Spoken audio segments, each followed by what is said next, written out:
Aujourd'hui, elle fait partie de la sainte trinité de l'automobile haut de gamme avec ses cousines Mercedes et BMW, mais pour Audi, la vie n'a pas toujours été un long fleuve tranquille. Des fusions, des séparations, des échecs et des déceptions, à la limite ça c'est normal pour tout constructeur historique qui se respecte. Mais chez Audi, le mal est plus profond. Alors que Mercedes et BMW ont quasiment toujours tenu le haut du pavé, pendant une grande partie de sa vie, la marque d'Ingolstadt a pour sa part été ignorée. Un constructeur généraliste lambda qui fait du volume mais qui ne déclenche pas la passion. Voilà comment on aurait pu décrire l'entreprise créée en 1899 pendant une bonne partie de sa vie. Pourtant, depuis les années 80, Audi a réussi une remontada digne des pires heures du PSG, en passant du rôle d'outsider parmi les marques allemandes premium à concurrent sérieux de BMW et Mercedes. À Hollywood, Audi ce serait un peu Bryan Cranston, un acteur comme un autre qui passe des années à jouer le personnage de Hal, le père de famille dans la série Malcolm, mais qui à force de travail se voit offrir un rôle de parrain de la drogue charismatique et badass, grâce auquel il devient une icône mondiale multi-récompensée avec 5 Emmy Awards du meilleur acteur et les portes du cinéma qui s'ouvrent comme par magie. Comme la star de Breaking Bad, Audi incarne parfaitement l'idée que la persévérance, l'excellence et la passion peuvent transformer l'anonymat en une renommée mondiale. Mais dans l'industrie comme à Hollywood, il faut savoir en permanence se renouveler pour rester sur le devant de la scène. Et Audi, qui voit les nuages se multiplier à l'horizon, doit faire preuve de stratégie pour continuer à performer, dépasser le peloton et se placer en pole position.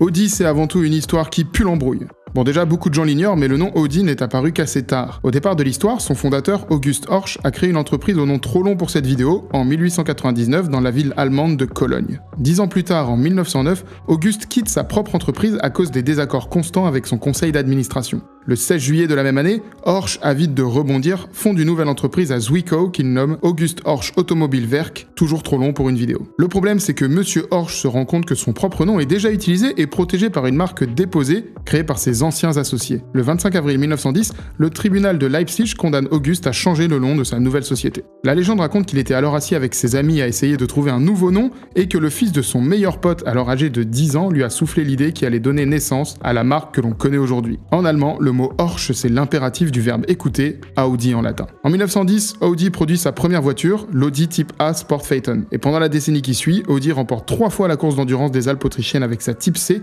ce qui lui donne un petit ADN sportif, mais elle reste encore à cette époque une marque relativement modeste. Avec la Grande Dépression de 1929 qui frappe durement l'industrie automobile, l'entreprise devient vulnérable. Et le 29 juin 1932, sous la pression de la Banque régionale de Saxe qui souhaite protéger ses investissements dans l'automobile, Audi fusionne avec Horch, DKW et Wanderer pour fonder une marque unique, Auto Union. L'emblème de la marque est représenté par 4 anneaux entrelacés, symbole de l'union des marques fondatrices. Après la Seconde Guerre mondiale, Auto Union, dont la majorité des usines se trouvent en zone soviétique, est reprise par le groupe Daimler-Mercedes. Puis l'entreprise est vendue en 1964 à Volkswagen, mais il ne faut pas se méprendre. À cette époque, Audi était loin d'être la marque renommée que nous connaissons aujourd'hui. Elle menait plutôt une existence tranquille, produisant des voitures assez ordinaires pour l'époque. Volkswagen va produire jusqu'au milieu des années 60 des DKW et des petites berlines Auto Union, mais en 1969, le groupe décide de faire renaître la marque Audi, rassemblant sous ce nom unique Auto Union et la marque Enesu, également rachetée par Volkswagen. Le nom Audi est alors un jeu de mots signifiant Auto Union Deutsches Industrie, et c'est sous l'impulsion d'un géant de l'automobile qu'Audi rencontre l'essor qu'on lui connaît aujourd'hui,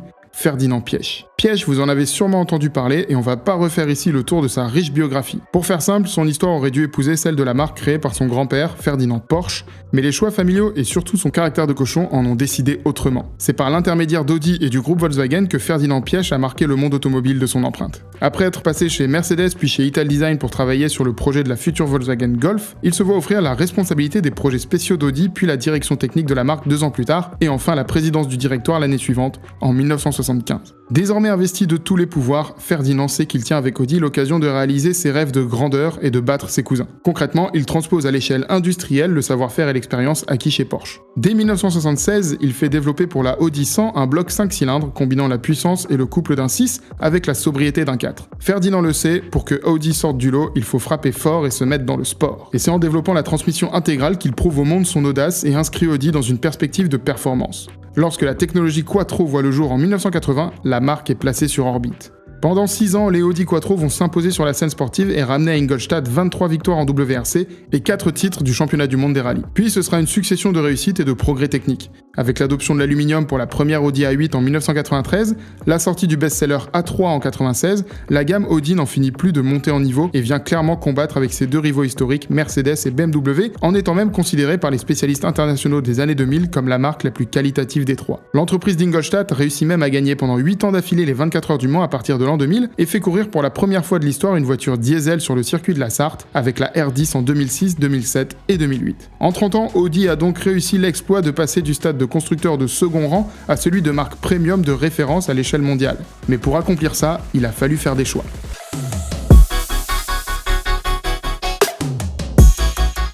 Pour Audi, la nécessité de se démarquer sur le marché est cruciale car la concurrence est forte dans le secteur des voitures haut de gamme. Quand on vit aux côtés des marques premium que sont BMW et Mercedes-Benz, mais aussi Lexus, Jaguar et même Tesla, on ne peut pas se reposer sur ses lauriers. Dans cet environnement concurrentiel, se démarquer est essentiel pour attirer l'attention des acheteurs et maintenir une position de leader. Et on l'a vu, sous l'impulsion du visionnaire Ferdinand Piëch, l'une des principales stratégies d'Audi pour se distinguer de ses concurrents a consisté à mettre le paquet sur les résultats sportifs et l'innovation technologique. Cette focalisation a permis aux 4 anneaux de se positionner comme une marque avant-gardiste, attirant ainsi une clientèle en quête de technologie de pointe. Et en plus de ça, Audi a réussi à cultiver une image de sportivité et de performance grâce à sa gamme de modèles S et RS. L'Audi RS2 Avant, développée en collaboration avec Porsche, a été l'une des premières voitures de la gamme Rennsport. Cette voiture familiale avec des performances de sportive a montré qu'Audi pouvait combiner la polyvalence et la sportivité. Ensuite, la TT a été lancée et a rapidement acquis une notoriété pour son style directement issu du concept car du même nom et son caractère sportif. Elle a contribué à forger l'image d'Audi en tant que marque au design avant-gardiste. Quelques années plus tard, l'Audi R8 a fait ses débuts et a propulsé la marque dans l'arène des supercars.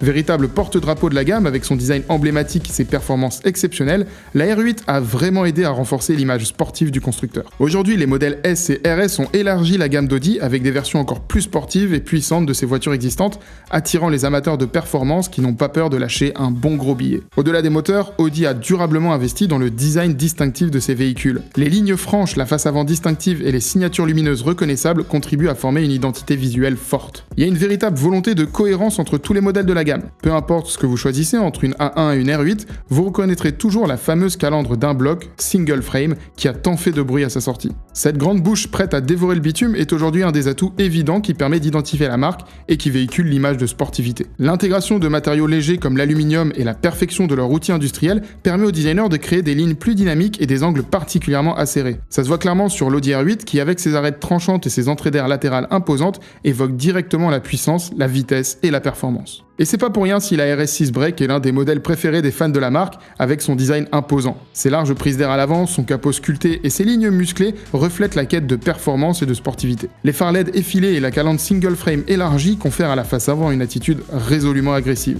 En parlant de phares LED, Audi a été l'un des pionniers de cette technologie et a depuis longtemps travaillé des signatures lumineuses distinctives. L'identité lumineuse et les séquences d'allumage travaillées par Audi créent une présence visuelle saisissante sur la route. On comprend donc la stratégie. Les acheteurs recherchent des voitures qui se démarquent, qui ont une personnalité forte, et Audi a répondu à cette demande en adoptant des lignes audacieuses et des éléments stylistiques marquants pour créer des véhicules au design percutant et distinctif qui suscitent l'émotion et l'admiration tout en incarnant la puissance et la performance. Mais depuis quelques années, la marque a été toujours plus loin dans la surenchère et l'agressivité, même pour les modèles les moins sportifs. En essayant de draguer à tout prix les conducteurs à la recherche de sensations fortes, on dirait que l'image de la marque a progressivement perdu en prestige et en qualité. Le Break RS6, à la fois bestial et polyvalent, s'est même construit une solide réputation de voiture idéale à carjacker pour les braqueurs et les go-fast. Audi est aussi de plus en plus associé aux conducteurs débiles sur la route, d'ailleurs vous avez été nombreux à me le suggérer dans les commentaires de ma vidéo sur BMW. Avec une image qui se dégrade, des ventes qui baissent et un concurrent sérieux comme Tesla sur les modèles électriques, Audi est dans le dur. Elle perd petit à petit des parts de marché et se fait distancer par ses compatriotes Mercedes et BMW.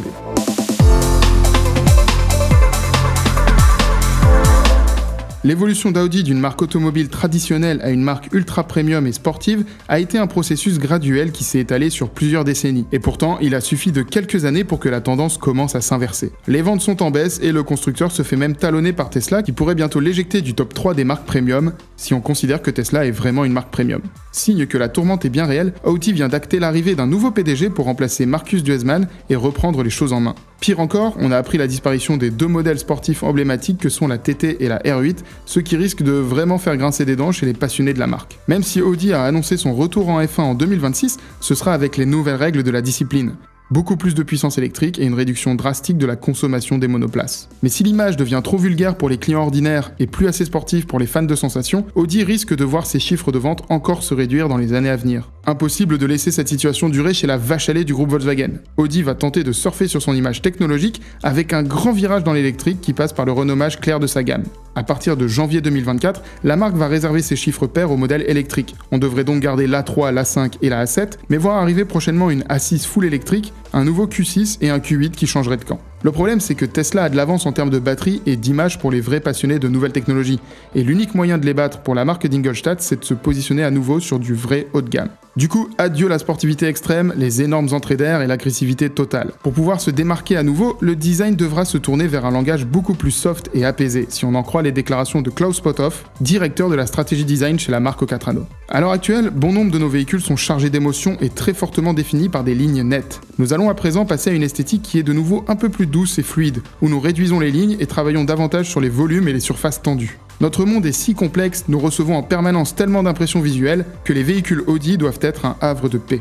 On le voit dans les nouveaux concept cars d'Audi qui préfigurent l'avenir, comme toute la série des concept cars Sphere, et c'est d'ailleurs ce qu'a annoncé Mark Licht, le patron du design de la marque, pendant la présentation du concept Active Sphere. Je pense que cette voiture n'est pas agressive, c'est le contraire. Elle est très douce, très sympathique, et il n'y en a pas trop sur le design extérieur.